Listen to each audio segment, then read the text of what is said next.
নমস্কার। আজ আমরা আলোচনা করব বাংলা সাহিত্যের এক অসাধারণ সৃষ্টি ঢোড়াই চরিত মানুষ, যাকে ঘিরে সম্প্রতি তৈরি হয়েছে এক চমকপ্রদ বিতর্ক।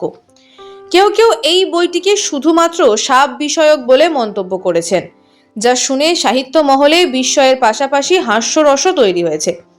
কারণ ঢোড়া শব্দটির অর্থ একটি নির্বিষ সাপ হলেও লেখক সতীনাথ ভাদুড়ী সচেতনভাবেই ঢোড়াই নামটি ব্যবহার করেছিলেন এক সাধারণ নিরীহ মাটির কাছাকাছি থাকা মানুষের প্রতীক হিসেবে। আসলে এই উপন্যাস কোনো সাপের গল্প নয়, বরং পরাধীন ভারতের প্রান্তিক মানুষের জীবন সংগ্রামের এক শক্তিশালী দলিল।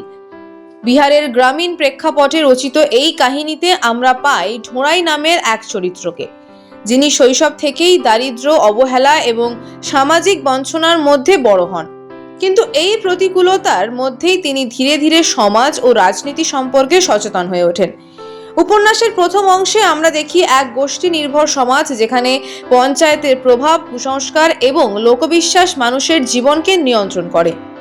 এই সমাজে ব্যক্তি স্বাধীনতার খুব একটা জায়গা নেই, কিন্তু ঢোড়াই সেই গণ্ডি ভেঙে বেরিয়ে আসতে চায়। নিজের সমাজের বিরুদ্ধেও দাঁড়িয়ে সে নতুন পথ খুঁজতে শুরু করে, যা তাকে আরো পরিণত করে তোলে। পরবর্তী অংশে কাহিনী আরো গভীর ও জটিল হয়ে ওঠে। এখানে উঠে আসে জমি, শ্রেণী বিভাজন এবং শোষণের বাস্তব চিত্র। ঢোড়াই এই সময় মহাত্মা গান্ধীর আদর্শে অনুপ্রাণিত হয়ে স্বাধীনতা আন্দোলনের সঙ্গে যুক্ত হয়।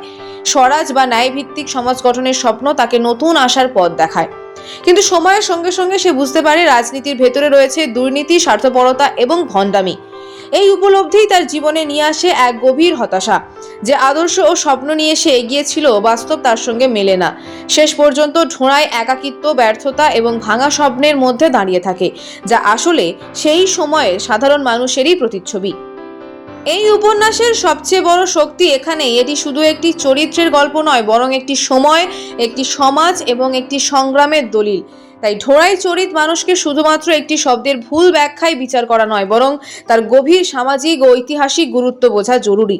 শেষ কথা একটাই, এটি কোনো সাপের গল্প নয়, বরং মানুষের গল্প, সংগ্রামের গল্প আর ভাঙা স্বপ্নের মধ্যেও সত্য খুঁজে পাওয়ার গল্প।